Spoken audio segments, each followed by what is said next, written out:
Hi guys, this is Melody Shuman, and this is my son Van. Can you say hi, Van? Say hi. And I want to talk to you about certain behavioral characteristics. And I talk about this in my 5 behavioral science course in my instructor certification. And one of the things that I say is keep in mind that certain behaviors don't necessarily have a negative intention. A lot of times it's your student's unique personality, and that's where you're going to get those certain behavioral characteristics. So let me give you an example. So my son Van is very, very passionate. So when he plays the guitar, he's very passionate. When he plays the drums, he's very passionate. And there are times where if he wants me to stop doing what I'm doing, stop working or whatever, and go and play with him, and I don't listen right away, that's right, you play the drums. He gets really upset, and he cries, and he kind of throws a little bit of a fit, and the minute I give in, then he laughs. That's right, he likes to play the drums. And this happens a lot in your martial arts classes, or if you're a teacher, it probably happens in your classroom, or if you're a parent, you may see this with one of your children or one of your children's friends, where they're very passionate about whatever they're doing. So let me give you an example. Let's say you're playing dodgeball, and one of your top students, Johnny, he loses in dodgeball, he gets out, he gets upset, he slams the dodgeball on the ground and says, "That's not fair." Or you're playing a game of dodgeball, and it's like team dodgeball, and one of his teammates loses the game, and he gets upset and yells at his teammate and goes, you made me lose this game." And you look at him and you go, "Man, he's a spoiled brat, or he's very, very competitive," and you get upset, and you as an instructor or the parent, you yell at him and you put him in timeout because he never likes to lose. And I want you to know to try to look at it from a different perspective and try to see that passion is his drive. Let me put it into perspective for you about this.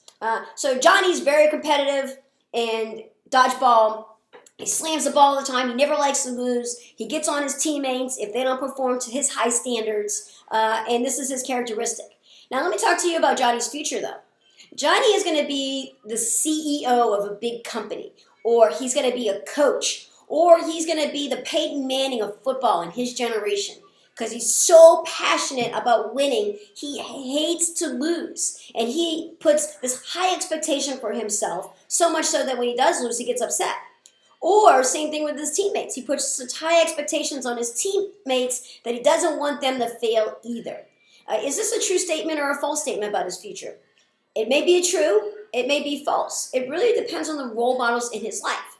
So if you're his parent, his coach, or his teacher, and you constantly yell at him and criticize him for having this spoiled brat attitude, it could be retroactive for his future. He could decide, he could start to shell up because he gets in trouble all the time and doesn't want to be competitive anymore. And that could affect his future. Or he could be that leading CEO. He could be that next Peyton Manning of football. If his role models, his mentors, his parents, his teachers, his coaches acknowledge his passion and try to redirect the proper choices that he makes towards those passions. So instead of yelling at him and saying, "Johnny, 20 push-ups because you're throwing a fit right now," that's retroactive. A more positive way would be like, "You know what, Johnny? I love your passion. I love that you don't like to lose. But there's always a way to handle it when you lose. There's a right way and a wrong way. What is a better choice to make when you lose?" And kind of help coach him into how to deal with that passion in a more productive manner. The same thing with my son. When he's very passionate, I know that this is going to be a great quality for his future. So I want to try to nurture his core nature instead of trying to compress it. So hopefully this makes sense to you as a parent, a teacher, a coach, or a martial arts instructor. Give it a try when you're working with students who are very passionate and competitive. See if you can have a positive impact on their life versus a negative one. Thank you guys. Have a great day. Say bye, Van. Bye.